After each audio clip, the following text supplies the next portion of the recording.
Hey there, welcome. Let me ask you something.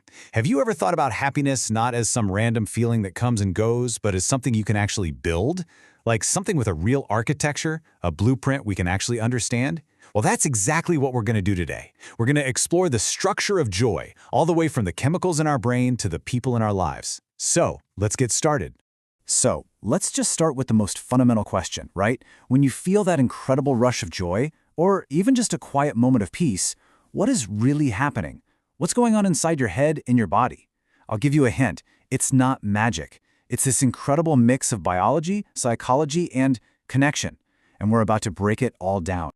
Okay, so to really get to the bottom of that question, we've got to start at the most basic level. Let's talk about the hardware. And by hardware, I mean that amazing, complex chemical factory that's running inside your brain right now. It's the thing that's producing literally every single feeling you've ever experienced. So think of it like this. Your brain has this happiness cocktail made up of 4 key ingredients. First, you've got dopamine. That's the reward chemical, right? It's that feeling of excitement when you're about to achieve something. Then there's serotonin, which is all about mood regulation. It's what gives you that sense of calm, stable well-being. Next up is oxytocin, the famous love hormone. That's the warm, fuzzy feeling you get from a hug or a deep chat with a friend.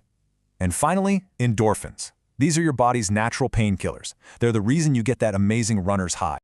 So, what's the big takeaway here? It's that happiness isn't just some abstract concept. No way. It's a real, physical, chemical reaction happening in your brain. And this biological foundation, well, that's ground zero. It's where the entire architecture of happiness starts. All right, so if all that brain chemistry is the hardware, what's the software that's running on top of it? Well, that's where our minds come in. We're talking about our thoughts, our mindsets, all those psychological blueprints. This is where things get really interesting, because this is where we can start to consciously shape our own experience. You know that feeling when you're so into something, maybe it's playing an instrument, or coding, or working on a project you love, that you completely lose track of time? Hours can feel like minutes.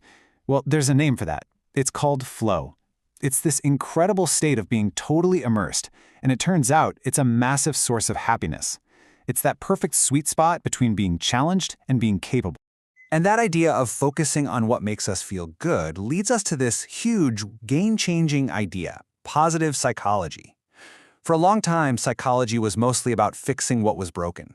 But positive psychology flips that on its head. It says, hey, what if we focused on building up what's already right with us? Our strengths, our good qualities. It's a really powerful shift. Okay, let's touch on 2 more quick but super important mental models. First, there's goal setting. Pretty straightforward, right? Having meaningful goals and working towards them gives us a sense of purpose and, well, happiness. But then there's this other one, relative happiness. This is the idea that a lot of our happiness comes from comparing our life to, well, our expectations for our life. And man, that can be a tricky balancing act, can it? All right, so we've looked deep inside the brain, and we've explored the mind. But now, I want you to zoom out with me, because here's the thing. Happiness is not a solo sport. It turns out that maybe the single biggest piece of the puzzle is the social world we live in. And this isn't just a nice idea, it's one of the most rock-solid findings in all of psychology.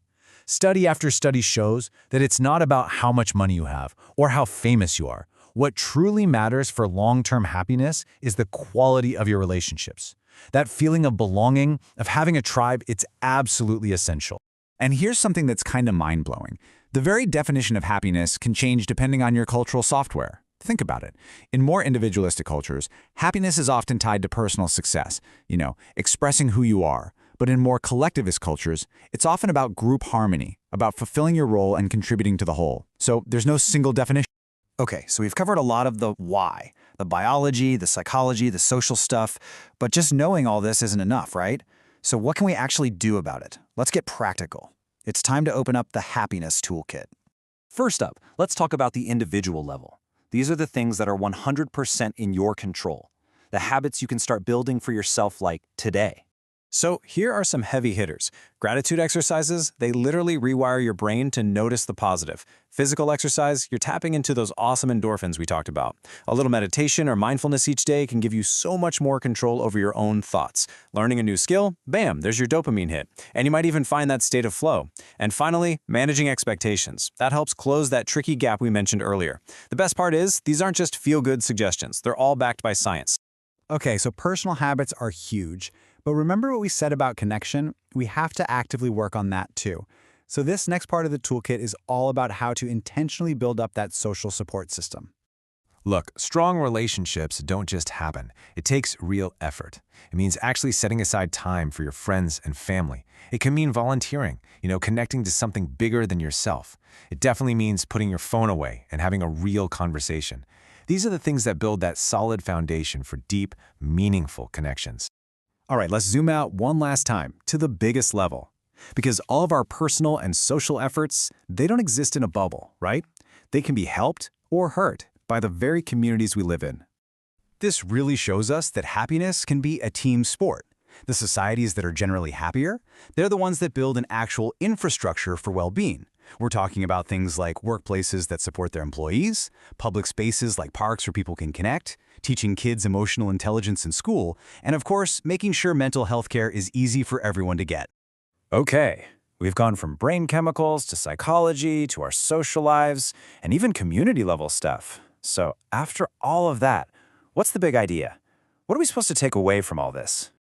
I think if there's one crucial thing to remember, it's this. Happiness is not some final destination you arrive at. It's not a box you check.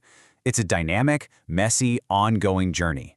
It's about trying to balance all these different pieces. And, this is a big one, having the strength to know that feeling sad or anxious sometimes, that's just part of the deal. It's part of being human. And that leads to what might be the biggest paradox of all. If you try to chase happiness directly, it's like trying to catch smoke. It's slippery. But if you shift your focus, if you try to build a life filled with meaning, with connection, with purpose, well, happiness has this funny way of just showing up. It becomes this amazing side effect of a life lived with intention. So that really brings us to the final question, and this one isn't for me to answer, it's for you. We've laid out the architecture, we've opened up the toolkit, we've seen the raw materials. So the question is, what kind of meaningful life are you going to build?